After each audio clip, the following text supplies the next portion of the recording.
and welcome to another episode of Quick Tidbits of Chess.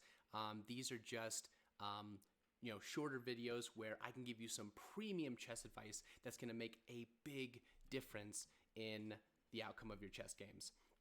By request from the comments, we were asked to put out a video talking about king activity. So let's look at this position right here. Let's just jump in right away. So I want to prove to you today that you can take down the strongest chess computer on chess.com with only one extra pawn. That's it. In this position, I am only up one extra pawn. And there are so many positions where that does not win. But this is not the case here. First of all, we need to establish some things about this position so we can better understand it. First of all, you need to know that this is an endgame. For those who don't know, there are 3 phases of any chess game. The endgame is when there's few to no pieces left on the chessboard. This is the most barren of chess endgames because all that's left is the king and the pawns. It doesn't get more endgame than this. In this phase of the game, there are 2 important strategies that change that you really need to focus on, and it's going to win you the majority of your endgames. Thing number 1, king activity. In the opening and the middle game, the king, as Aaron Nimzovich, one of the founding fathers of modern chess, said, in the opening, the king is merely an extra. But in the end game, he becomes the star actor. Basically, at the beginning of the game and in the middle, when you're getting out all your pieces, you're fighting for the center, you're starting to plan your attacks, you just want to keep your king tucked away with a nice pawn shield, just keep him out of sight. But when all those pieces start trading off, eventually you're going to get to a position where there's very few left, maybe even just pawns, and there's going to become this transition where you want to activate the king, bring him off the back row, and engage him for the purposes of basically 2 things. 1, trying to take out the opponent's pieces, mostly their pawns, and number 2, and this is the second thing that we're going to talk about, trying to make pawns into queens. And that's our second thing that we're going to talk about as well.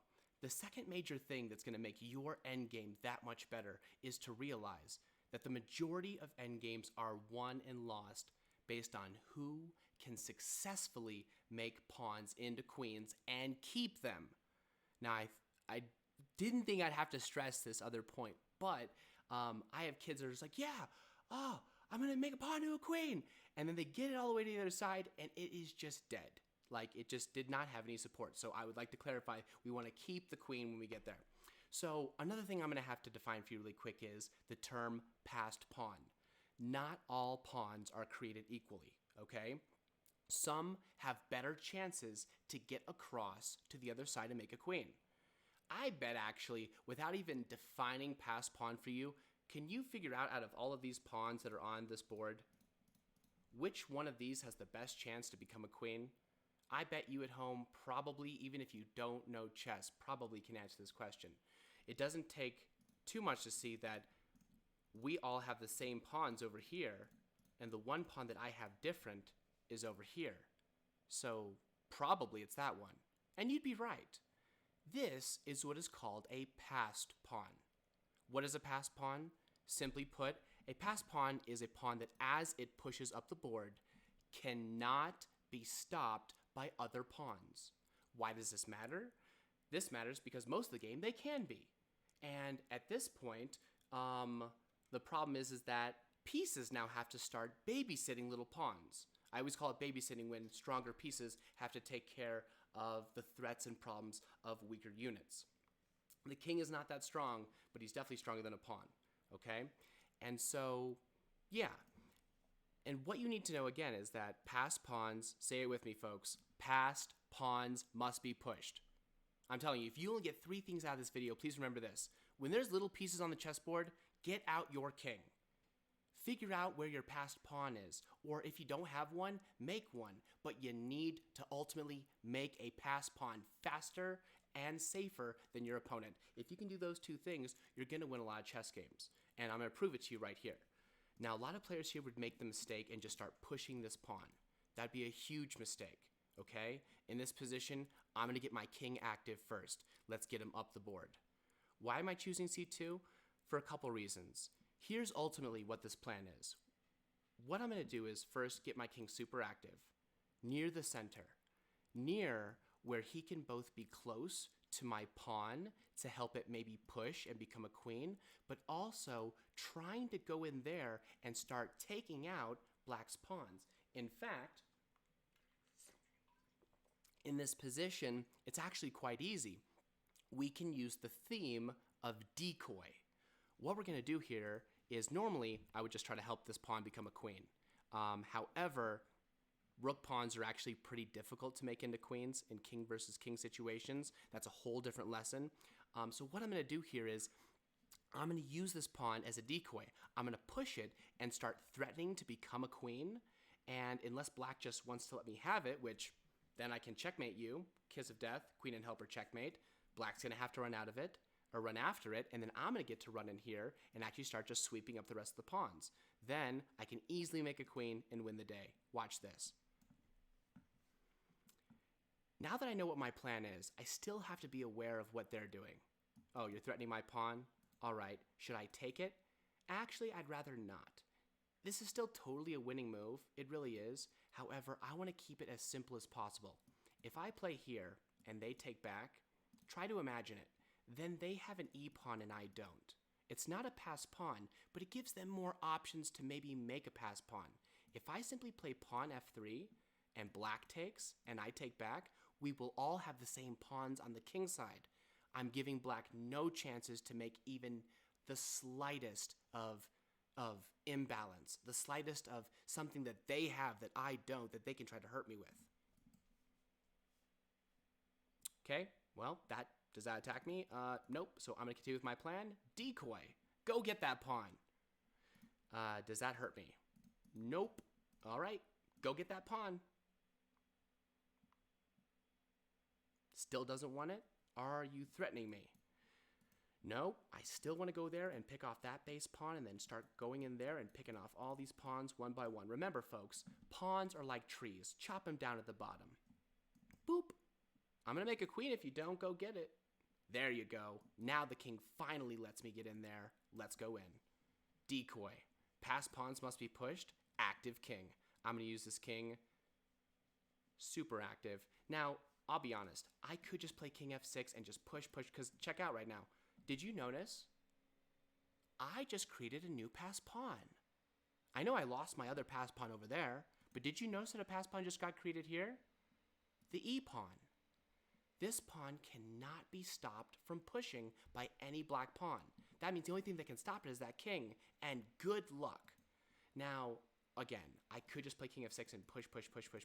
It's totally winning. I'm just going to use my active king, though, to clean up the mess over here. Prove that point again of just active king. Nom, nom, nom, nom, nom. Yummy, yummy, yummy. Eating all that stuff. Yep. Making it easy. And now it's just too easy, right? I've got 4 connected pass pawns. But again, I'm going to have an active king. I'm not just going to push up my pawns, although I will tell you this. Sometimes training against computers can be actually annoying, and for those experienced chess players out there, you know what I mean, because when the computer knows it's dead lost, it just starts doing whatever it thinks will delay checkmate the longest.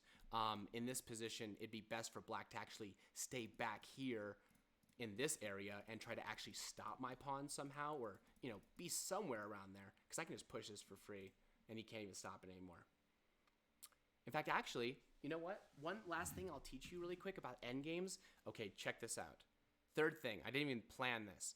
The third thing about endgames you should know is how to calculate very, very quickly, in 2 seconds, can that king catch that pawn? Now, you can probably tell that that king can't. It's a lot harder if the king is maybe like here or something. But if you don't know this, know the rule of the square. What is the rule of the square? Simply put, I draw a diagonal from the square of the pawn to the end of the chessboard. These are 2 corners of a bigger square. Here is the bigger square. Simply put, if their king can get inside that square, then their king can catch that pawn. And if he can't, he can't. and he's already not in the square. And when I push here, the square is going to be here. Oop, square is going to be here. Definitely not able to catch that. So let's go ahead and make that queen. And then again, you know what I'm going to do? I'm going to show you one more thing, everybody. Actually, I should probably make this a different video, and I might. But yeah, I'll make it a different video. I was going to show you how to do like king and queen checkmate only, but I'll have another video just for basic checkmates. But yeah, let's make this super simple, okay? You ever have two queens?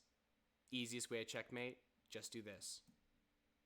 Rook roller, but queen roller. I'm just going to do this. Bloop, bloop, bloop, bloop. And there's literally nothing they can do. Notice how the queens, like laser beams, are going to go down the board, boom, down the board, boom, down the board, boom, and eventually squeeze that king to death. The only thing I have to be careful about, if black is really clever, is stalemate if he runs to the right places, but that's just not happening. And there's your checkmate. Again, you, right now, can log on to chess.com. Oh, by the way, for those who didn't know, in the puzzles section of chess.com, it's in the drills section. And yes, even you can do this, and here's why. It's in endgame practice, and it is the very first one. You see, the thing on chess.com is that it's totally free to play, and they even let you get a taste of some of the lessons and drills, usually only the first two, and then they have options to upgrade your membership. But yeah, this is the first one, so you can go right now and beat the best computer on chess.com for free right now. Get that king active, get those passed pawns to the other side quickly, and don't forget the rule of the square. Can that king catch that passed pawn? All right, well, like I said, I'm just going to make these quick little videos every single day, try to put them out every single day. If you like what you see, if you're on Twitch, if you could follow, I appreciate that.